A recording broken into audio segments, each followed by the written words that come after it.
Hello friends, welcome back to solution by Saurabh. आज की video में हम हेलो एल्केन और हेलो एरीन के पार्ट 2 को कवर करेंगे। जी हाँ, पार्ट 1 ऑलरेडी अपलोड कर चुके हैं जिसमें हमने हेलो एल्केन क्या होता है इस पर चर्चा की थी और इसको आप किस किस तरह से बना सकते हैं। तो बहुत ही डिटेल में ऑलरेडी समझा के वीडियो अपलोड कर चुके हैं। अगर आपने अब तक ये वीडियो नहीं देखी है तो इस वीडियो को देखने से पहले उसको दिखाएं, डिस्क्रिप्शन में आपको लिंक मिल जाएगी। अब हम आज बात करेंगे हेलो एल्केन के भौतिक गुण, रासायनिक गुण और उनके उपयोग। जी हाँ, लेकिन रासायनिक गुण शुरू करने से पहले आप ये जान लें कि क्या होता है डिग्री के आधार पर वर्गीकरण। अगर हम कहें कि डिग्री के आधार पर क्या कहें कि डिग्री के आधार पर हेलो एल्केन का वर्गीकरण, डिग्री के आधार पर हेलो एल्केन का वर्गीकरण।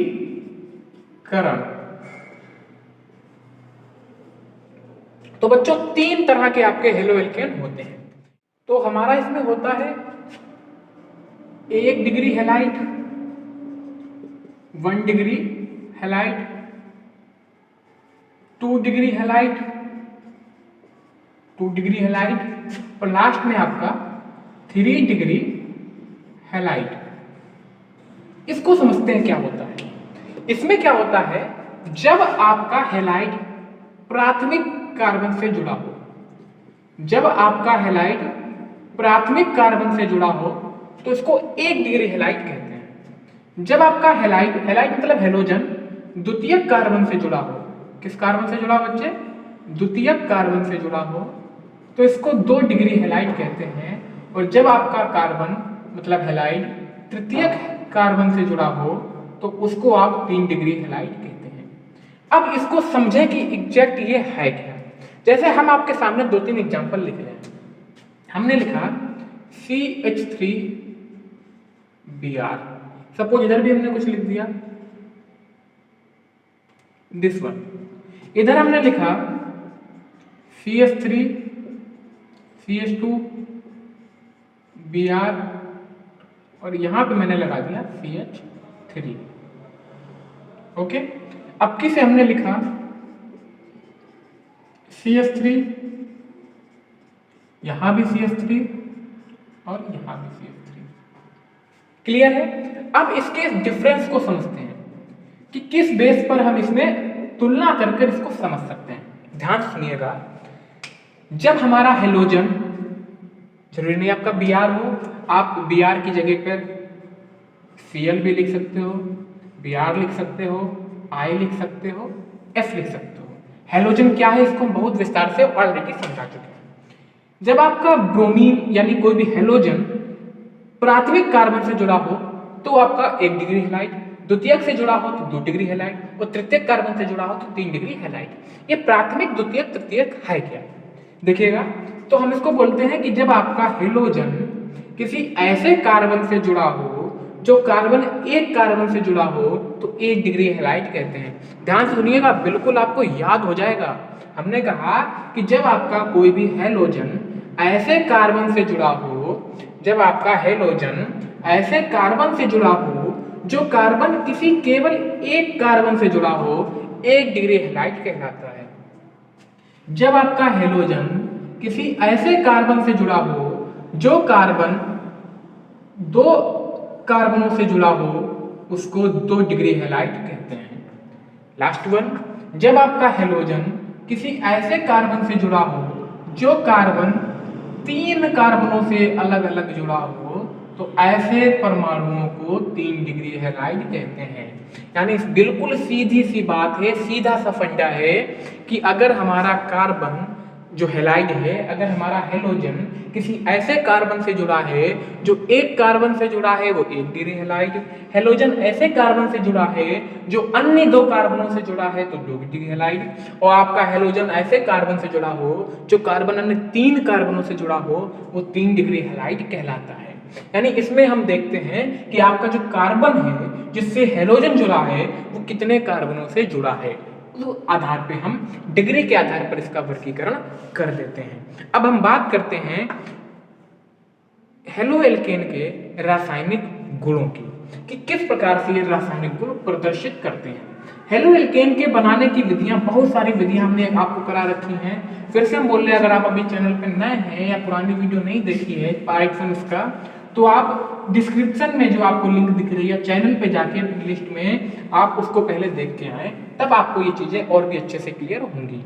क्लियर है? अब इसके हम देखते हैं रासायनिक गुण। क्या देखते हैं हम? रासायनिक गुण। हेडिंग डालिएगा सब लोग साथ में, हेलो एल्केन के रासायनिक गुण। कैसे गुण बच्चे? रासायनिक गुण। भौतिक गुण क्या है, रासायनिक गुण क्या है, ये सब बहुत ही विस्तार से, बिल्कुल जीरो लेवल से ऑलरेडी एक्सप्लेन कर चुके हैं। तो रासायनिक गुण में बात करें तो जब आपका हेलो एल्केन किसी अन्य तत्व से या यौगिक से क्रिया करके जो प्रोडक्ट देता है, हम उनको रासायनिक गुणों के अंतर्गत लिखते हैं। इसमें आपका क्या है, पहली हेडिंग आप डालिएगा साथ में आप सब लोग। इसमें हमारी पहली हेडिंग है धातुओं के साथ अपक्रिया। सब लोग लिखिएगा साथ में, धातुओं के साथ अपक्रिया। कि क्या होता है जब हेलो एल्केन धातु के साथ अपक्रिया करते हैं। मैंने कहा कि क्या होता है जब हेलो एल्केन किसी भी धातु के साथ अपक्रिया करते हैं। तो सपोज आपने हेलो एल्केन लिया RX और कोई भी धातु, जो धातु आप चाहें, कोई भी धातु। आपने कहा कि जो हमारा हेलो एल्केन था RX, उसने क्या किया किसी धातु के साथ, हमने कहा धातु हम ले लेते हैं Mg, यानी मैग्नीशियम धातु के साथ जब क्रिया करता है हमारा हेलो एल्केन, जब मैग्नीशियम धातु के साथ शुष्क ईथर की उपस्थिति में जब क्रिया करता है, तो हम यही बताते रहते हैं कि जो Mg धातु है ये इसके बीच में प्रवेश कर जाता है और बना लेता है RMgX, और इसको हम बोलते हैं ग्रिग्नार्ड अभिकर्मक। इसको क्या बोलते हैं बच्चे? ग्रिग्नार्ड अभिकर्मक। ये बहुत ही ज्यादा महत्वपूर्ण हो जाता है ग्रिग्नार्ड अभिकर्मक आप सबके लिए। अब आप यहाँ पर R का मान चेंज कर करके कुछ भी कर सकते हैं। हमने R की जगह CH3 रखा, X की जगह Cl रखा, Mg धातु से क्रिया करती, शुष्क ईथर की उपस्थिति है, शुष्क ईथर की क्या है? उपस्थिति है, तो इसमें भी Mg बीच में आ जाएगा और आपका बन जाएगा CH3MgCl, CH3MgCl। ठीक है, आप यहाँ पे डैश लगा सकते हैं और नहीं भी लगा सकते हैं, ऐसे भी इसको लिख सकते हैं CH3MgCl। ठीक है, ग्रिग्नार्ड अभिकर्मक। जो इसका नाम आपका होता है उसको आप लिख सकते हो मेथिल मैग्नीशियम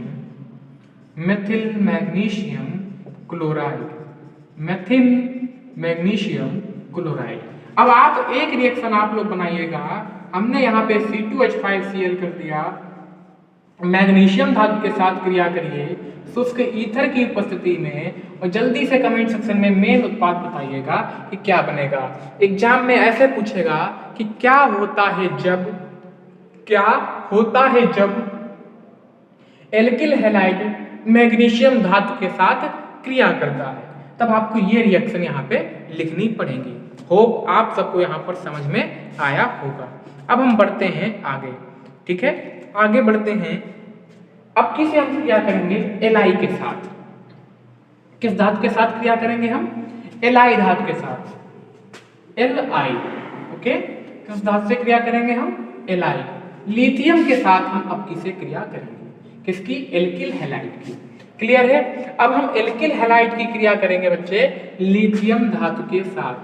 जब हम एल्किल हैलाइड की क्रिया लिथियम धातु के साथ करते हैं तो आपका जो एल्किल हैलाइड होता है वो एल्किल लिथियम देता है, यानी एल्किल लिथियम में चेंज हो जाता है। इसमें आप इस तरह से याद कर सकते हैं कि एक Li इसके साथ, एक Li इसके साथ, तो आपका बनता है RLi और आपका बनता है XLi, या इसको आप LiX भी लिख सकते हैं।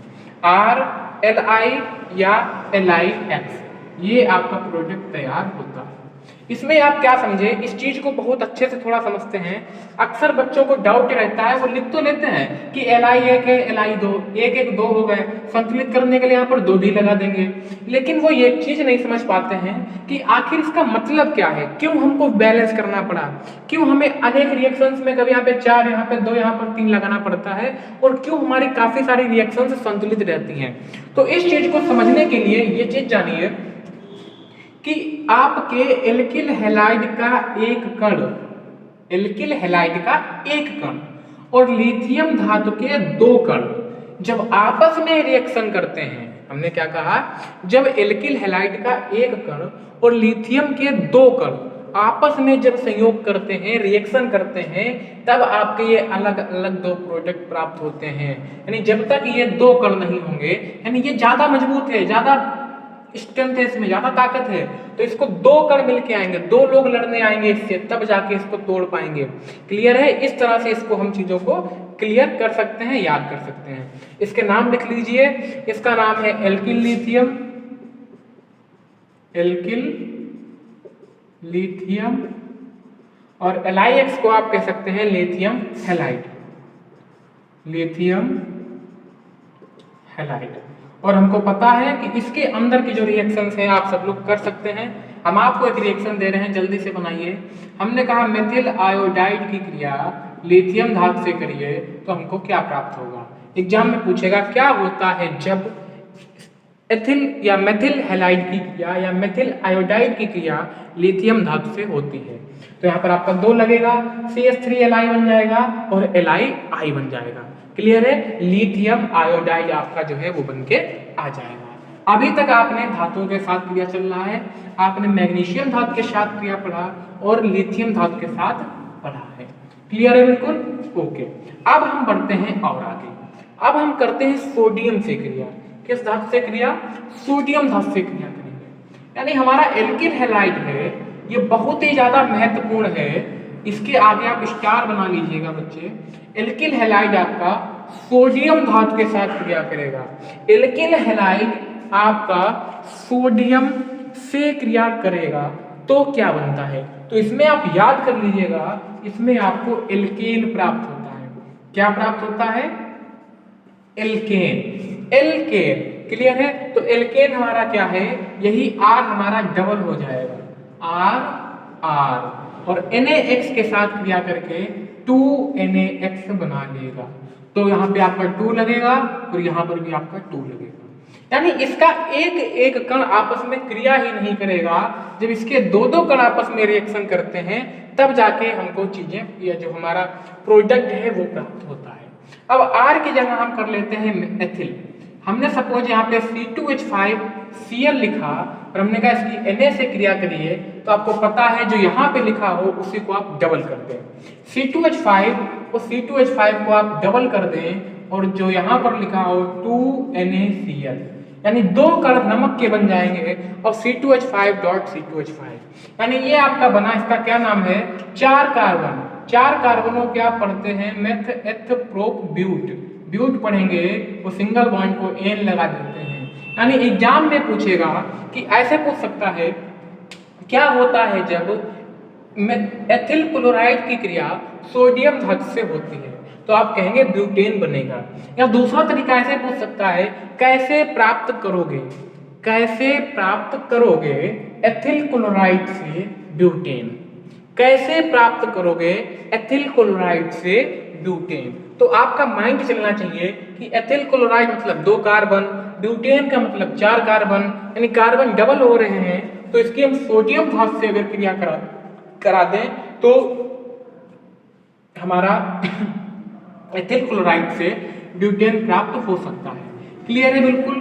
अब आप लोग एथिल ब्रोमाइड की क्रिया सोडियम धातु से अपने आप करके बताइए कि क्या प्रोडक्ट हमारा बनके आएगा। क्लियर है? बिल्कुल जी हाँ। अब बढ़ते हैं थोड़ा सा आगे।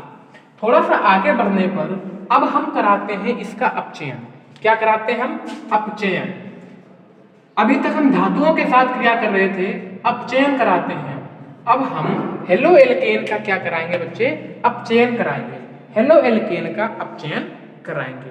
तो सबसे पहले आपको यह पता होना चाहिए कि अपचयन एक्चुअल में होता क्या है।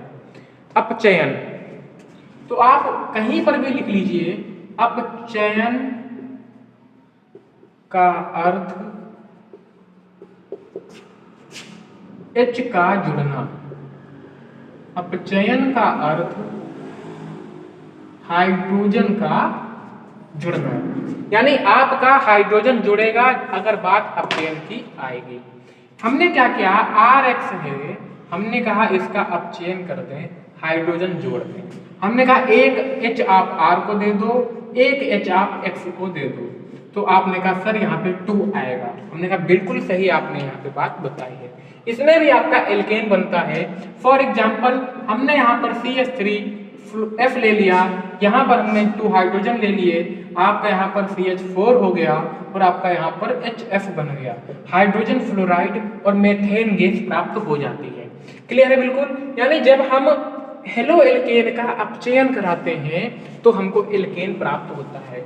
इसको आप ऐसे समझ सकते हैं कि हमने एल्केन में से जब H कम किया था और X जोड़ा था तो हेलो एल्केन प्राप्त हुआ, और जब वापस से हम H उसमें जोड़ रहे हैं तो X हट जाता है और वापस से आपका एल्केन प्राप्त हो जाता है।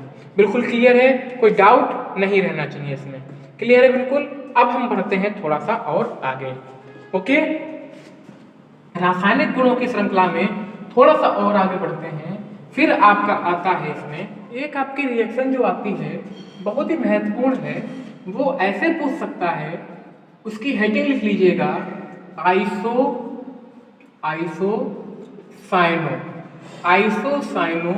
समूह द्वारा प्रतिस्थापन। आइसोसाइनो समूह द्वारा प्रतिस्थापन, तो किसका प्रतिस्थापन, हैलोजन का।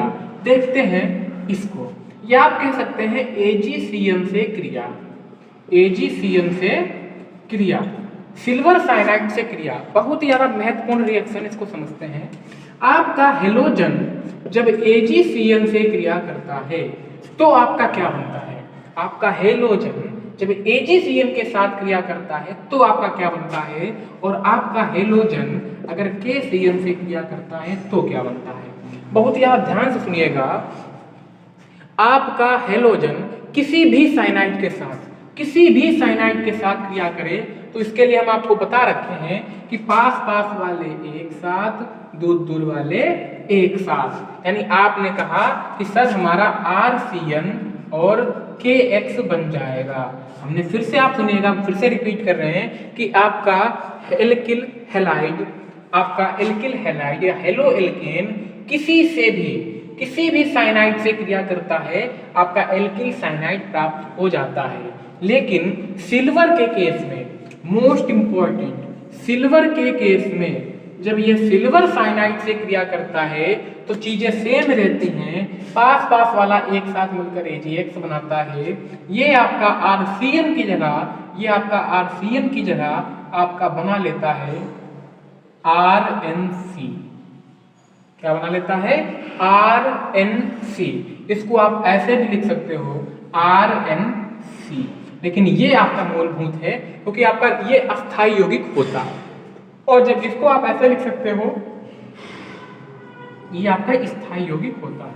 सिल्वर जब क्रिया करता है साइनाइड के साथ, सिल्वर साइनाइड के साथ जब सिल्वर होता है तब आपका CN change to NC, CN आपका NC में परिवर्तित हो जाता है। बस इतनी छोटी सी बात है, इसको आपको याद रखना पड़ेगा।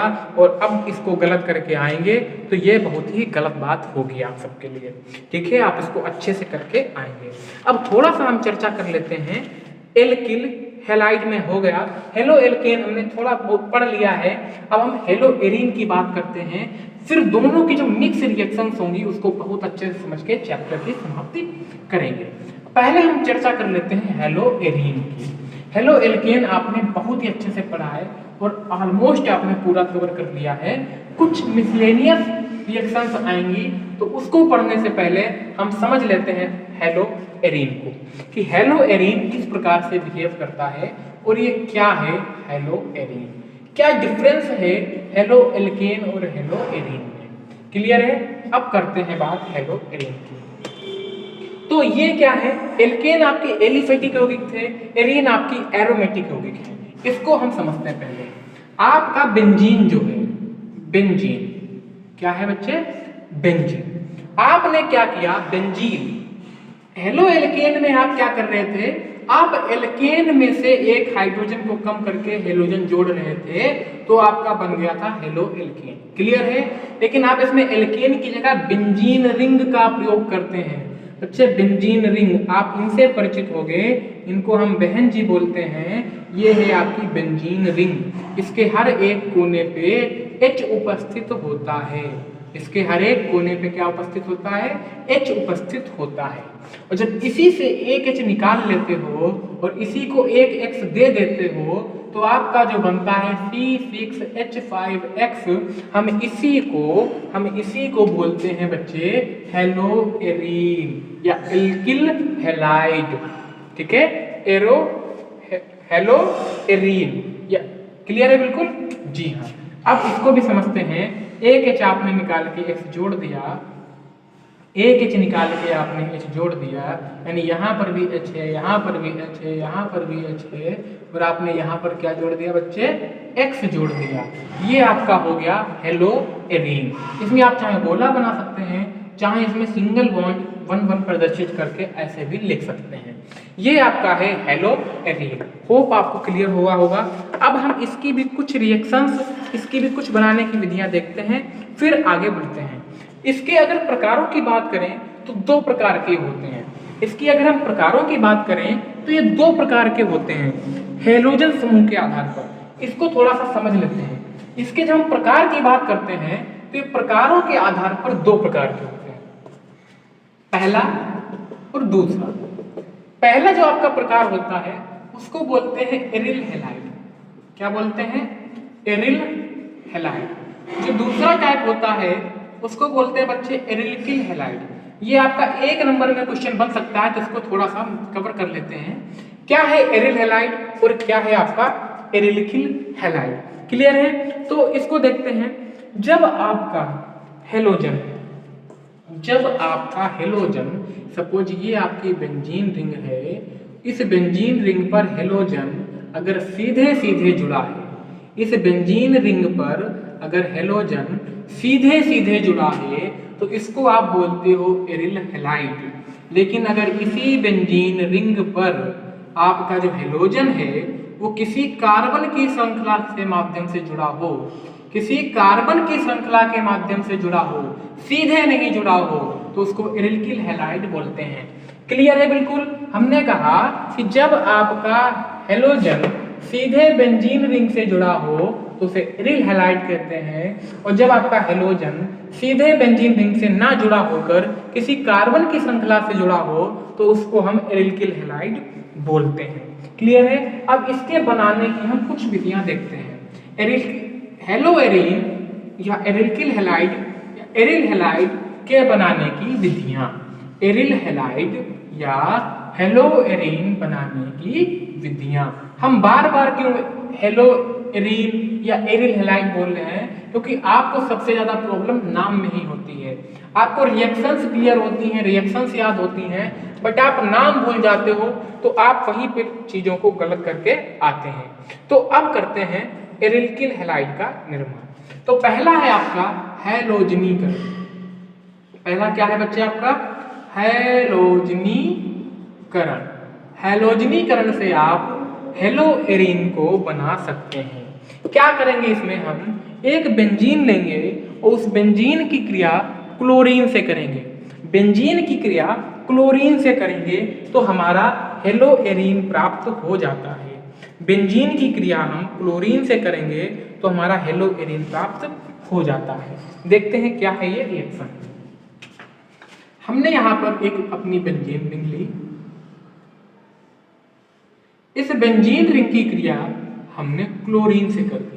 यहाँ पर हर जगह H है तो हर जगह दिखाने की आपको जरूरत नहीं है, केवल हम एक जगह H शो ऑफ करेंगे। इसकी क्रिया हमने क्लोरीन से कर दी बच्चे Fe, जो आपका लोहा है उसकी उपस्थिति में। Fe की उपस्थिति में हमने इसकी क्रिया कर दी। अब आप देखिएगा यहाँ पर Cl है 2, तो Cl के लिए हम एक चीज बोलते हैं हेलोजन। क्लोरीन का काम है या हेलोजन का काम है H को हटाना, जगह खाली कराना और खुद बैठ जाना।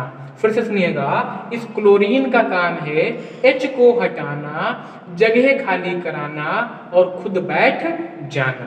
तो यहाँ पर H जाएगा, H को हटाएगा, जगह खाली कराएगा और खुद बैठ जाएगा। यानी हमने यहाँ पर इसको बेंजीन रिंग बनाई और यहाँ पर H को हटा के क्या लगा दिया, Cl। अब देखिए इस H को हटा के Cl यहाँ पहुंच गया, जो रिमेनिंग H था वो इस बचे वाले यहाँ पर Cl 2 है, एक Cl यहाँ पहुंच गया, लेकिन ये H क्या करता है, दूसरे Cl से क्रिया कर लेता है और क्या निकाल देता है बच्चे, HCl यहाँ पर ये निकाल देता है। क्लियर है बिल्कुल आपको? इस तरह से आप कॉपी में भी जरूर ऐसे लाइनिंग कर लिया करें, जिससे आपको समझ में पूरा आएगा। ठीक है, अब क्या करता है, अब ये फिर से क्लोरीन से क्रिया करता है, ये फिर से क्लोरीन से क्रिया करता है, इस बार फिर HCl निकालता है Fe की उपस्थिति में, और इस बार ये क्या करता है, यहाँ पर Cl आपका ऑलरेडी था ही था, यहाँ पर भी Cl जुड़ जाता है, यहाँ पर भी आपका Cl जुड़ जाता है, यानी इसके आर्थों पर Cl आपका जुड़ गया। और जो दूसरा Cl है बच्चे, वो दूसरा Cl इसके यहाँ पे Cl है ही है, इसके पैरा पर Cl जुड़ जाता है।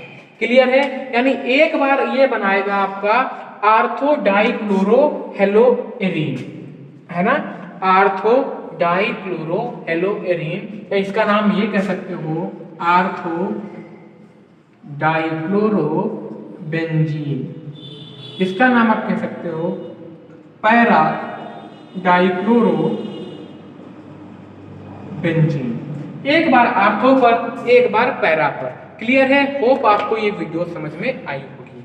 टेंशन आप बिल्कुल नहीं लीजिएगा, ये सब जो आप देख रहे हो ये सब आपके दोस्त बन जाएंगे और आपको इन सब से लगाव हो जाएगा और अच्छे से आप इसको याद भी कर सकते हैं। अब हम इसकी क्रिया करेंगे, बहुत ही महत्वपूर्ण क्रिया है, उसको बोलते हैं सैंडमायर क्रिया।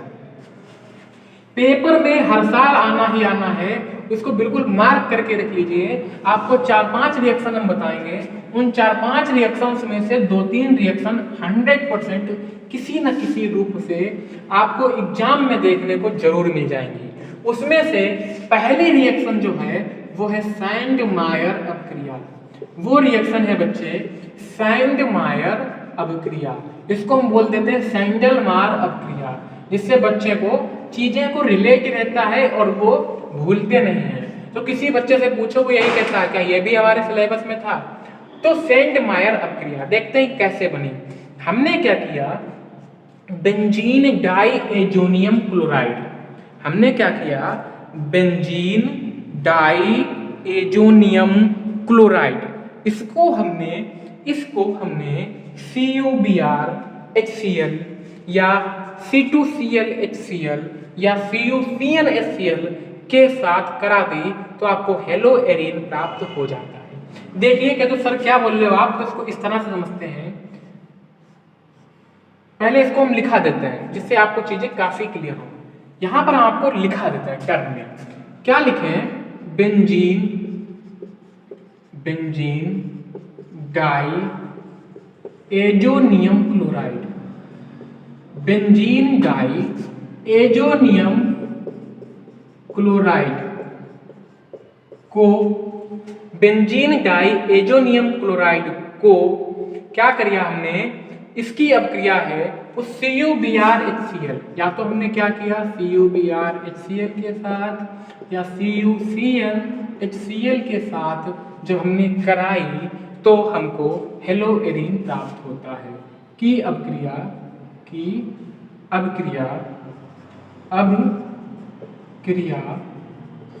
कराने पर, किसके साथ कराने पर, सामने लिखा है हेलोएरीन प्राप्त होता है, हेलोएरीन प्राप्त होता है। अब बेंजीन डाइएजोनियम क्लोराइड क्या है इसको समझते हैं। आपने देखा शब्द बेंजीन, हमने बेंजीन शब्द देखा और बेंजीन रिंग बना दी, ठीक है। फिर है डाई, डाई का मतलब पता है दो, एजो का मतलब समझ लीजिए आप एन, एजो का मतलब क्या होता है एन, एन कितने हैं बच्चे, 2 हैं। क्लोराइड के लिए लगा दिया हमने Cl। नहीं, बेंजीन डाइएजोनियम क्लोराइड का सूत्र होता है C6H5N2Cl, C6H5N2Cl। इसकी हमने क्या की भैया, हमने इसका रिएक्शन कराया CuBr और HCl की उपस्थिति में। तो देखिए क्या हुआ, ये आपका C6H5Cl यही रह गया, जो नाइट्रोजन गैस थी वो फर्र से हवा में उड़ गई। यानी आपको कुछ भी नहीं करता है, इतनी इजी रिएक्शन है। बस आपको बेंजीन डाइएजोनियम क्लोराइड को याद रखना है कि बेंजीन डाइएजोनियम क्लोराइड CuBrHCl या CuClHCl के साथ जब क्रिया करता है तो C6H5Cl प्राप्त होता है। ये आपका जो N2 है ये मुक्त हो जाता है हवा में। ये आपकी सेंडमायर अपक्रिया कहलाती है। ये आपकी सेंडमायर अपक्रिया कहलाती है। दूसरी और भी ज्यादा महत्वपूर्ण अपक्रिया है, उसका नाम है बच्चों हुन्स-डीकर अपक्रिया। क्या नाम है इसका? हुन्स-डीकर अपक्रिया। बहुत ही ज्यादा महत्वपूर्ण है और हर बार लगभग पूछी जाती है इन दोनों में से कोई ना कोई रिएक्शन। हुन्स-डीकर अपक्रिया एग्जाम में पूछेगा, निम्न पर टिप्पणी करो, नीचे लिख देगा हुन्स-डीकर अपक्रिया। तो पहले इसको समझते हैं क्या, लिख देते हैं इसमें, जब वसा अम्लों के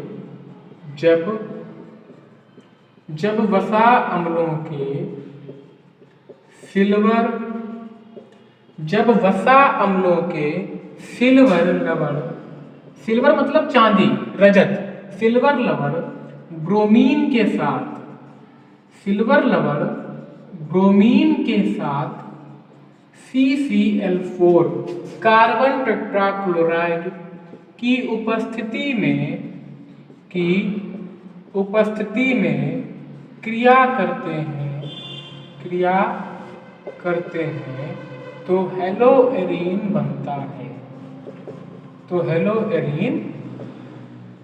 बनता है। समझते हैं इसको कि हमने ये क्या लिखा है। हमने कहा वसा अम्लों के सिल्वर लवण, इसको याद कर लीजिएगा, वसा अम्लों के सिल्वर लवण यानी C6H5COOAg क्रिया करता है आपका ब्रोमीन के साथ, किसकी उपस्थिति में? CCl4 की उपस्थिति में, तो आपको हेलोएरीन प्राप्त होता है। हेलोएरीन का मतलब आपको क्या मिल जाएगा? C6H5Br। हेलोएरीन का मतलब आपको यहाँ पे क्या मिल जाएगा? C6H5Br। अब देखिएगा, आप लोग खुद बताएंगे कि इसमें हमको प्राप्त क्या हुआ। जिसपे हम टिक कर रहे हैं वो हमारा प्राप्त हुआ, C6H5 प्राप्त हुआ, एक Br प्राप्त हुआ, नहीं एक Br बचा है। वो Br किसके साथ जाएगा? Ag के साथ। बचा हमारा CO2। यानी आप लोगों ने खुद गेस कर लिया कि C6H5Br प्लस AgBr और हमारा CO2 गैस क्या होगी? हवा में मुक्त हो जाएगी। ये आपका है वसा अम्ल के सिल्वर लवण, ये है ब्रोमीन, ये कार्बन टेट्राक्लोराइड, ये आपका ब्रोमो या एरिल ब्रोमाइड बोल सकते हैं, ठीक है, या ब्रोमो एरिन बोल सकते हैं, या आपका सिल्वर ब्रोमाइड, या आपका कार्बन डाइऑक्साइड। क्लियर है? अब इसमें इस तरह से पूछ सकता है, इसको आप इस तरह से भी लिख सकते हो। इसको हमने लिख दिया C6H5COOAg। इस बेंजीन रिंग की जगह क्या लिख दिया? C6H5। इसने Br2 से क्रिया की CCl4 की उपस्थिति में, तो हमारा C6H5Br प्राप्त हुआ, AgBr प्राप्त हुआ और CO2 गैस हमारी मुक्त हो गई। क्लियर है? ये दोनों सुपर डुपर हिट हद से ज्यादा महत्वपूर्ण रिएक्शंस आती हैं आपके हेलोएरीन के निर्माण में। तो इसका आप स्क्रीनशॉट ले लीजिएगा। अगर नहीं समझ में आया है तो एक बार इसको फिर से देख लीजिएगा। हद से ज्यादा इंपॉर्टेंट ये रिएक्शंस हैं। अब हम बढ़ते हैं थोड़ा सा आगे। क्लियर है सबको? ओके। अब कुछ बहुत ही बेसिक रिएक्शंस हैं हेलोएरीन के बनाने की, जो हम हेलो एल्केन में भी पढ़ चुके हैं, उनको देख लेते हैं। एक आपकी होगी PCl3 से क्रिया, एक क्या होगी आपकी PCl3 से क्रिया, दूसरी रिएक्शन आपकी होगी PCl5 से क्रिया। जो बच्चे उस वीडियो को देख चुके हैं वो जल्दी से इसका जो रिजल्ट है बता दें। तो तीसरी आपकी होगी SOCl2 से क्रिया। ये 3 रिएक्शन है, तीनों लगभग एक ही जैसी हैं, तो इनको हम फिर से एक बार चेकआउट कर लेते हैं। PCl3 से क्रिया, PCl5 से क्रिया, SOCl2 से क्रिया। क्या हुआ करते हैं, PCl3 से क्रिया करनी है तो हम क्या करेंगे, हम C6H5OH यानी फिनॉल बेटा यहाँ भी रहेगा, C6H5OH हमारा यहाँ भी रहेगा और C6H5OH हमारा यहाँ भी रहेगा। इसमें हम क्रिया करेंगे PCl3 से, इसमें करेंगे PCl5 से, इसमें करेंगे SOCl2 से। यहाँ पर एरो, यहाँ पर एरो, यहाँ पे एरो। अब देखिएगा चेंज क्या है, कहाँ हो रहा है। हमने कहा था जब भी आपका PCl3 होगा तब आपका जो प्रोडक्ट H3PO3 जरूर बनेगा, यहाँ पर कुछ भी हो। जब आपका PCl5 होगा तब आपका HCl प्लस POCl3 जरूर बनेगा, यहाँ पर आपका कुछ भी हो। क्लियर है? इतनी बेसिक पॉइंट्स आपको पता होना चाहिए रिएक्शंस को बहुत ही ज्यादा जल्दी करने के लिए। क्लियर है बिल्कुल? यहाँ पर आपका HCl और POCl3 जरूर बनेगा, चाहे वहां पर कुछ भी हो, और यहाँ पर आपका HCl प्लस SO2 जरूर निकलेगा। बिल्कुल क्लियर है? अब देखते हैं हमारा यहाँ पर फाइनल प्रोडक्ट क्या बन के आता है। तो सीधी सी बात है, हम हेलो एरीन बना रहे हैं तो यहाँ पर भी हमारा C6H5Cl होगा, यहाँ पर भी हमारा C6H5Cl होगा और यहाँ पर भी हमारा C6H5Cl होगा। यहाँ पे Cl है तो Cl रहेगा। क्लियर है बिल्कुल? C6H5Cl प्लस H3PO3, यहाँ पर HCl POCl3, यहाँ पर HCl प्लस SO2। ये है 3 रिएक्शन जो अक्सर एग्जाम में पूछ लेता है घुमा के कि क्या होता है जब आपका फिनॉल SOCl2 से क्रिया करता है। होप आपको यहाँ तक चीजें बिल्कुल क्लियर होंगी। अब इसके रासायनिक गुण या भौतिक गुण पर आने से पहले एरिल्किल हैलाइड बना के देख लेते हैं। हमने आपको एरिल्किल हैलाइड बताया था कि एरिल्किल हैलाइड वह होता है जब आपका हेलोजन बेंजीन रिंग से सीधे न जुड़ा होकर किसी कार्बन श्रृंखला से जुड़ा हो, तो उसी एरिल्किल हैलाइड को हम बनाते हैं। एक बच्चों बहुत ही महत्वपूर्ण बात आपको बताएंगे, अगर आपकी नजरें बोर्ड पर वो शब्द मेरे कहे गए शब्दों पर होंगी तो निश्चित रूप से आप काफी आसानी से और काफी जल्दी चीजों को रिलेट कर पाएंगे।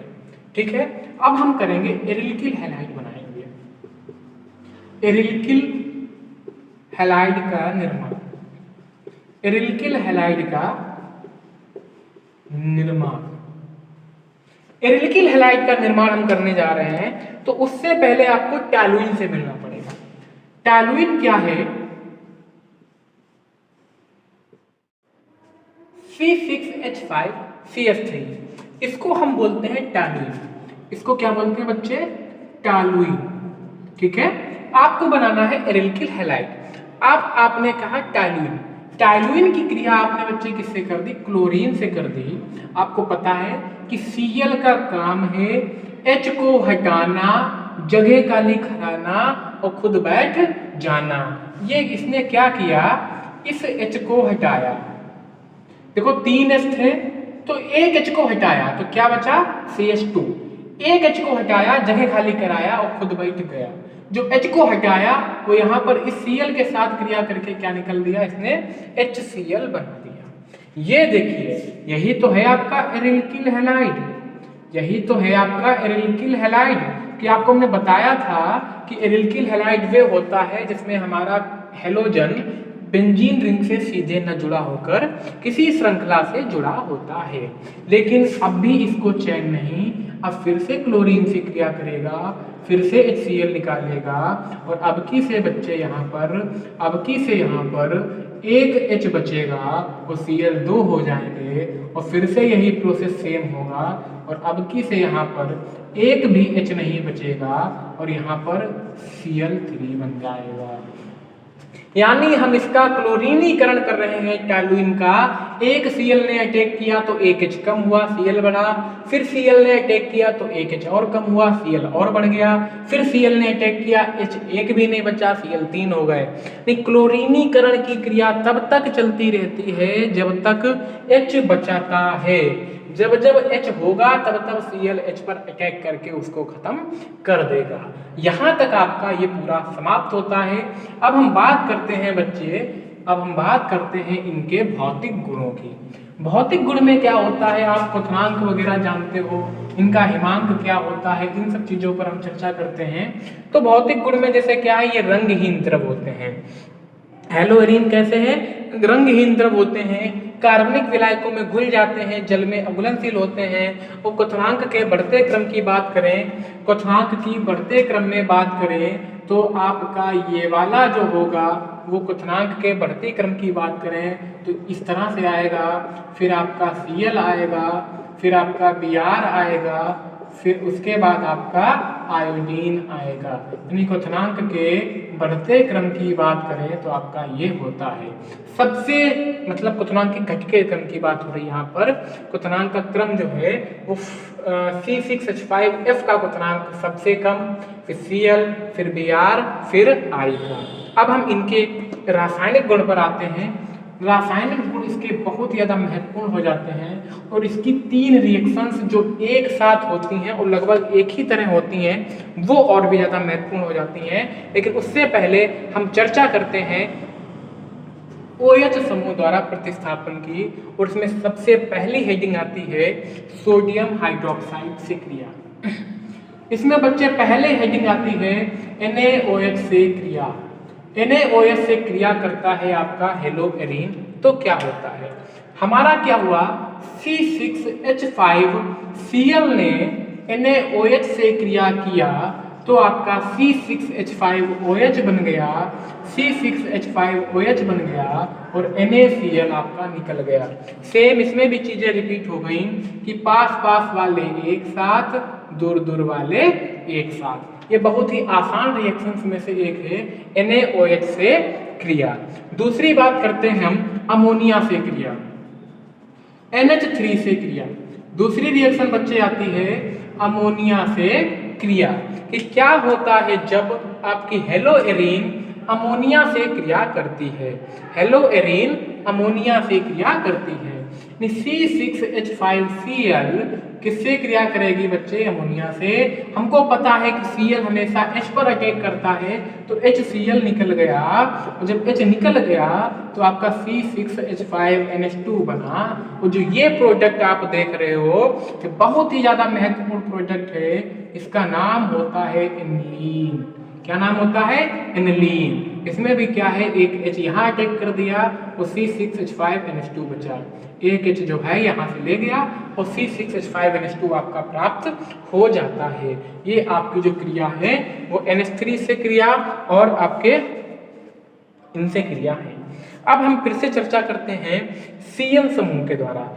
सपोज हमने इसकी क्रिया कर दी CuCl से, CuCl से हमने क्या कर दी क्रिया, तो CuCl से जब हम क्रिया करेंगे आपकी C6H5Cl CuCl से क्रिया करेगा तो सेम प्रोसेस, पास पास वाले एक साथ और दूर दूर वाले एक साथ, इस तरह से आपकी रिएक्शन यहाँ पर हो जाएगी। ठीक है, इस तरह से आपकी रिएक्शन यहाँ पर जो है वो कंप्लीट होकर आ जाती है। क्लियर है बिल्कुल।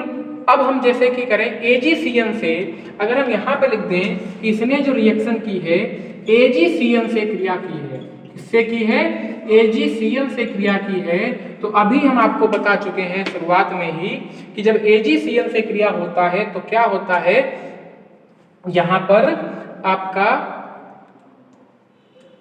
C6H5Cl AgCl से क्रिया करता है। तो अभी बताया जब सिल्वर आता है तो Cl आपका पलट के Mc हो जाता है।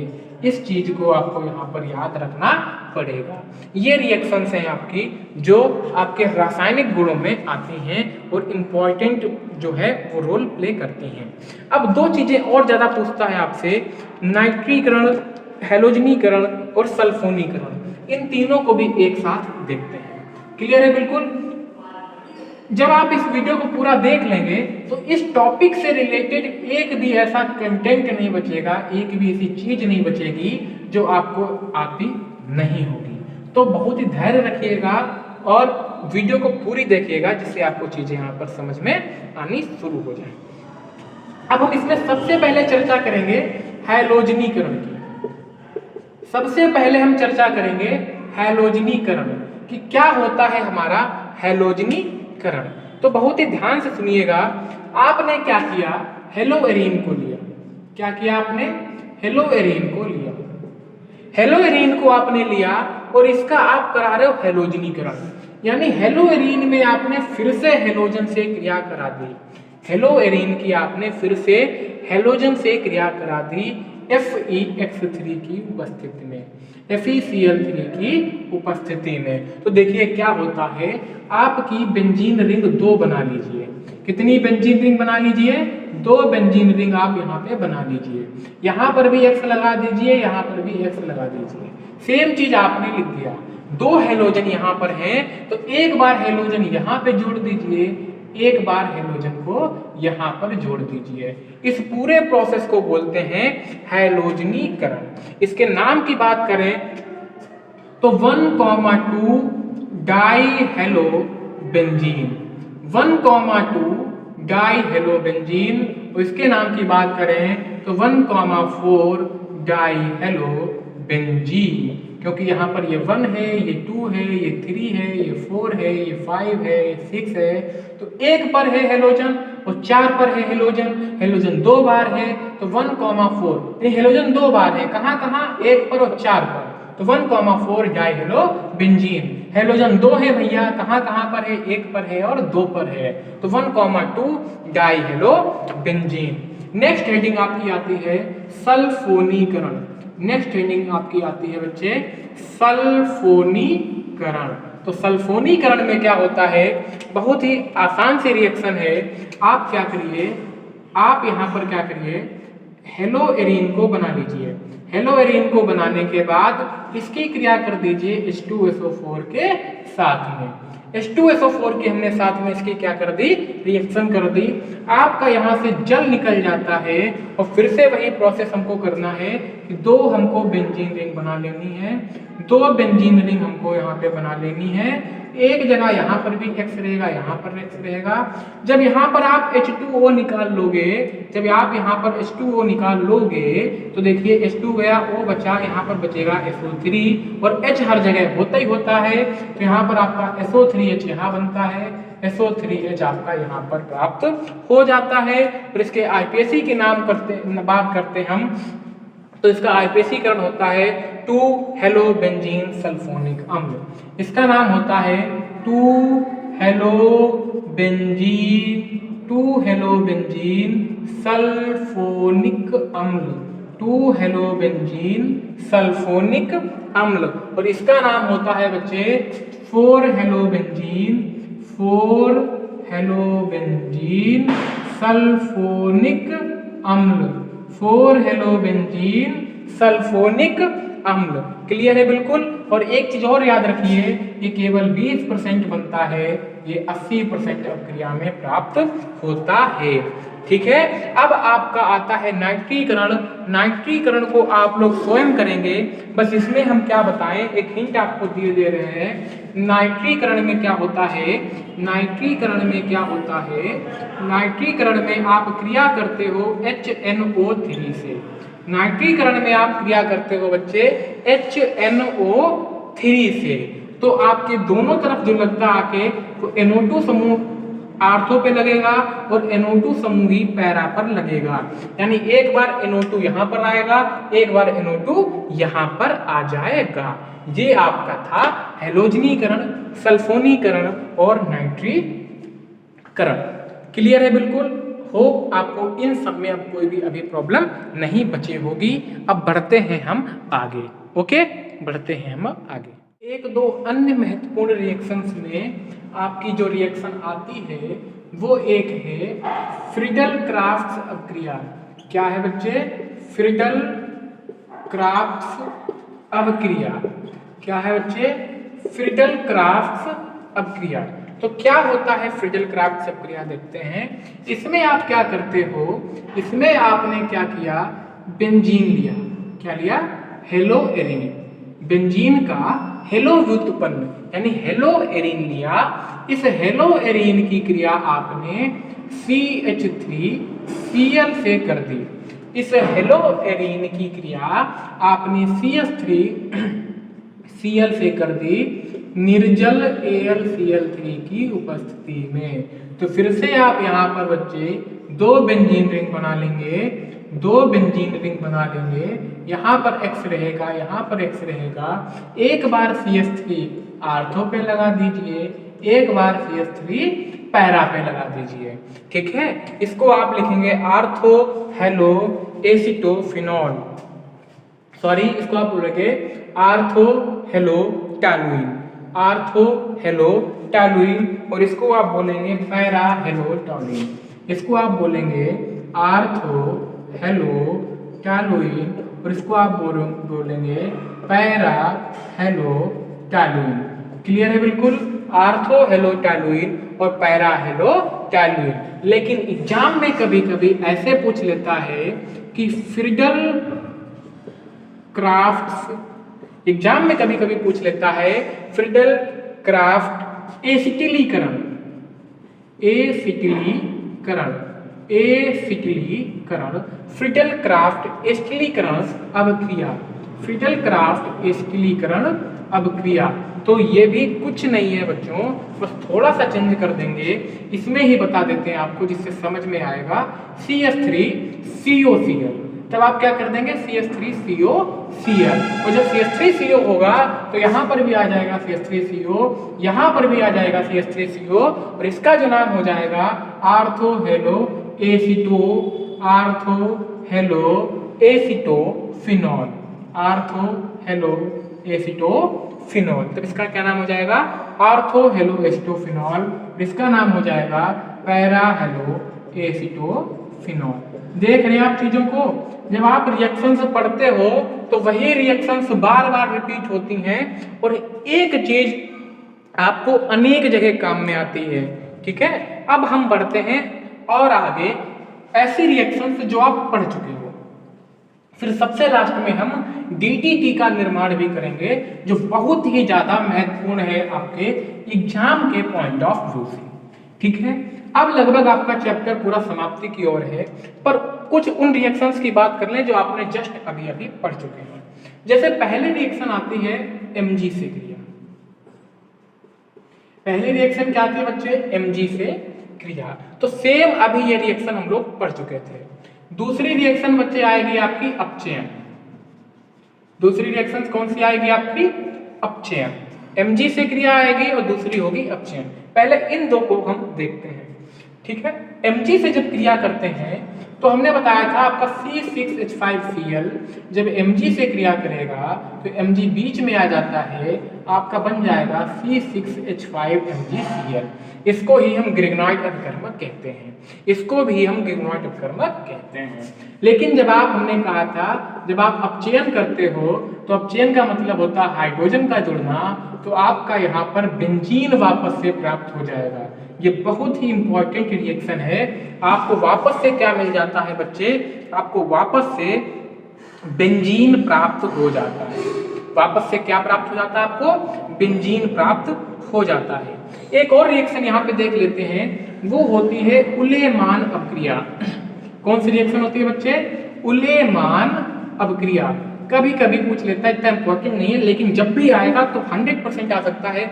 उलेमान अपक्रिया क्या है, तो इसका क्या है, जब आयोडो एरीन को, जब आयोडो एरीन को C6H5I, ठीक है, या इसको बच्चे ऐसे लिखते हैं आयोडो एरीन, यानी इसको हम ऐसे लिखते हैं C6H5I। आयोडो एरीन को कॉपर के साथ, इसको क्या करें डबल कर लें। हमने आयोडो एरीन के कितने कर लिए, 2 कर लिए। आयोडो एरीन के हमने कितने कर लिए, 2 कर लिए, और इसको कॉपर के साथ, कॉपर के चूर्ण के साथ हमने जब गर्म किया तो उनको डाईफेनिल प्राप्त हुआ, यानी CuI2 अलग निकल गया। जो आपका CuI2 था, ये CuI2 यानी जब पास पास वाले आपको दिख रहे हैं ये एक साथ निकल लिए, और जो ये दोनों आपको बेंजीन रिंग दिख रही हैं ये दोनों जुड़ गए, ये दोनों क्या हुए, जुड़ गए। इसको हम बोलते हैं डाईफेनिल। तो आपको क्या प्राप्त हुआ बच्चे, हमको डाईफेनिल प्राप्त हुआ। हमको क्या प्राप्त हुआ, हमको डाईफेनिल प्राप्त हुआ। हमको क्या प्राप्त हुआ, डाईफेनिल प्राप्त हुआ। इसी को हम क्या बोलते हैं, डाईफेनिल। यानी आप फिर से पढ़ लो उलेमान अपक्रिया कि जब हम आयोडोएरीन के दो अणुओं को कॉपर के चूर्ण के साथ गर्म करते हैं तो हमको डाईफेनिल प्राप्त होता है और इस अपक्रिया को उलेमान अपक्रिया कहते हैं। क्या है, फिर से सुनिएगा कि जब हमने आयोडोएरीन के दो अणुओं को कॉपर के चूर्ण के साथ गर्म किया तो हमको डाईफेनिल प्राप्त होता है और इसी अपक्रिया को हम उलेमान अपक्रिया कहते हैं। अब हम जिन 3 रिएक्शंस की बात कर रहे थे, जिनको हम रोके रहे हैं कि एक साथ में समझाएंगे, अब उनकी बारी है। वो रिएक्शंस क्या? वो रिएक्शंस हैं वुर्ट्ज अपक्रिया, वुर्ट्ज फिटिंग अपक्रिया और केवल फिटिंग अपक्रिया। ये तीनों बिल्कुल एक जैसी हैं, तो हमने कहा इनको एक साथ बताना ही ज्यादा अच्छा रहेगा। कौन कौन सी रिएक्शन है, फिर से हम बोलते हैं। वुर्ट्ज अपक्रिया, क्या मैंने लिखा, वुर्ट्ज अपक्रिया। दूसरा वुर्ट्ज फिटिंग अपक्रिया, दूसरा क्या लिखा, वुर्ट्ज फिटिंग अपक्रिया, वुर्ट्ज फिटिंग अपक्रिया। And the last one is fitting अपक्रिया। लास्ट वन इज फिटिंग अपक्रिया। पहले इनको लिख लेते हैं फिर समझते हैं कि ये क्या है। पहले इनको क्या करते हैं बच्चे, लिख लेते हैं फिर समझते हैं कि ये है क्या एग्जैक्ट। ओके, वुर्ट्ज अपक्रिया में हम क्या करते हैं, वुर्ट्ज अपक्रिया में हम क्या करते हैं, हमने लिया हेलोएरीन। हमने क्या लिया, हेलोएरीन। हेलोएरीन लिया और हेलोएरीन नहीं, यहाँ हेलोएल्केन। हेलोएरीन की बात नहीं कर रहे, हेलोएल्केन। हमने यहाँ पर क्या लिया बच्चे, हेलोएल्केन। और हेलोएल्केन की क्रिया सोडियम धातु के साथ करा दी। हेलोएल्केन की क्रिया सोडियम धातु के साथ करा दी शुष्क ईथर की उपस्थिति में। शुष्क ईथर की उपस्थिति में तो क्या होता है, हमारा एल्केन प्राप्त होता है। अभी अभी शुरुआत में बिल्कुल अगर आपको याद होगा, आप पढ़ के आए हैं कि हमारी ये रिएक्शन होती थी। क्लियर है बिल्कुल। हेलोएल्केन को हम सोडियम धातु के साथ शुष्क ईथर की उपस्थिति में जब क्रिया कराते हैं तो हमको एल्केन प्राप्त होता है और इसी अपक्रिया को हम बोलते हैं वुर्ट्ज अपक्रिया। अब आते हैं वुर्ट्ज फिटिंग पर। पहले सुन लीजिए फिर इसको और अच्छे से एक्सप्लेन करेंगे। जब हम वुर्ट्ज फिटिंग पर आए तो हमने क्या किया, हमने लिया भैया हेलोएल्केन। हमने क्या लिया, हेलोएल्केन। और हमने लिया सोडियम धातु। हेलोएल्केन लिया, सोडियम धातु लिया और इसके साथ साथ हमने यहाँ पर हेलोएरीन भी लिया। हेलोएल्केन लिया, सोडियम धातु लिया और इसके साथ साथ हमने यहाँ पर हेलोएरीन भी लिया और इसकी क्रिया हमने करा दी शुष्क ईथर से। हेलोएल्केन लिया, हेलोएरीन लिया, इन दोनों की क्रिया शुष्क ईथर की उपस्थिति में हमने करा दी। तो हमारा क्या प्रोडक्ट बना, हमको पता है, हमको ये पता है कि ये पास पास वाले एक साथ निकल जाएंगे। ये पास पास वाले एक साथ निकल जाएंगे। तो हमारा बचा क्या, R बचा। और इस R के साथ हम जोड़ देंगे इस फेनिल समूह को। R के साथ हमने इस एरीन समूह को जोड़ दिया और इधर हमारा क्या बन गया, 2NaX। क्लियर है। इधर हमारा क्या बन गया, 2NaX। यहाँ पर भी 2 लगेगा। इधर हमारा क्या बन गया, 2NaX। अब हम अंतिम रिएक्शन को देखते हैं, फिर चीजों को समझने की कोशिश करते हैं। जब बात फिटिंग अपक्रिया की आई तो फिटिंग अपक्रिया की जब बात आई तो हमने यहाँ पर लिया हेलोएरीन। क्या हमने लिया यहाँ पर, हेलोएरीन। और हेलोएरीन की क्रिया हमने किससे करा दी, सोडियम धातु के साथ। लेकिन हेलोएरीन के हमने अणु लिए 2। हेलोएरीन के अणु लिए हमने 2 और किसकी उपस्थिति में क्रिया करा रहे हैं, शुष्क ईथर की उपस्थिति में क्रिया करा रहे हैं। तो हमको पता है कि इसमें भी ये पास पास वाले एक साथ, इसमें भी सब पास पास वाले एक साथ। तो हमको पता है कि 2NaX हमारा बनेगा ही बनेगा। लेकिन ये दोनों पास पास हो जाएंगे, ये दोनों हमारे पास पास हो जाएंगे। इसको हम बोलते हैं डाईफेनिल। इसको हम क्या बोलते हैं, डाईफेनिल। होप आपको दिख रहा होगा, इसको हम बोलते हैं डाईफेनिल। जी हाँ, बिल्कुल क्लियर है। इसको हम क्या बोल देते हैं, डाईफेनिल।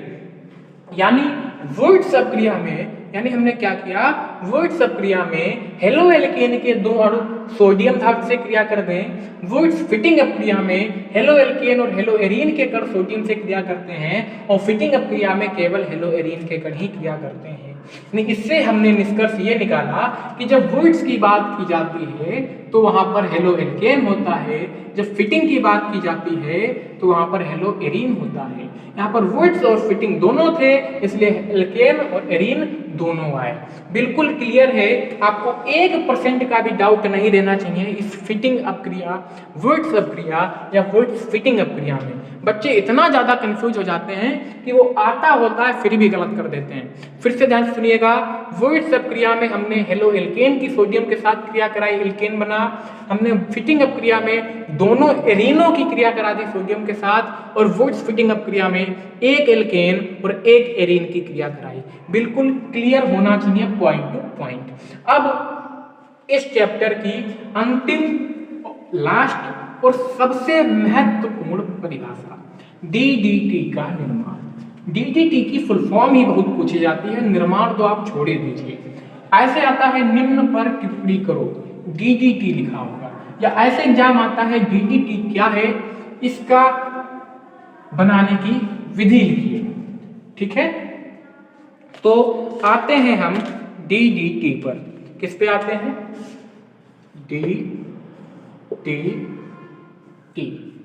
डीडीटी का निर्माण dichloro diphenyl trichloro ethane, dichloro dichloro diphenyl dichloro diphenyl trichloro ethane, dichloro diphenyl trichloro ethane. फिर से बोलिएगा साथ में, like music, dichloro diphenyl trichloro ethane, और आगे लगा होता है बच्चे पीपी डैश। तो इसका पूरा नाम होता है PP dash dichloro diphenyl trichloro ethane. अब क्या है, इसको बनाया था जॉडलर ने। इसको किसने बनाया था, जॉडलर ने बनाया था। ये एक्चुअल में डीडीटी क्या है, कीटनाशी है। डीडीटी क्या है, कीटनाशक है।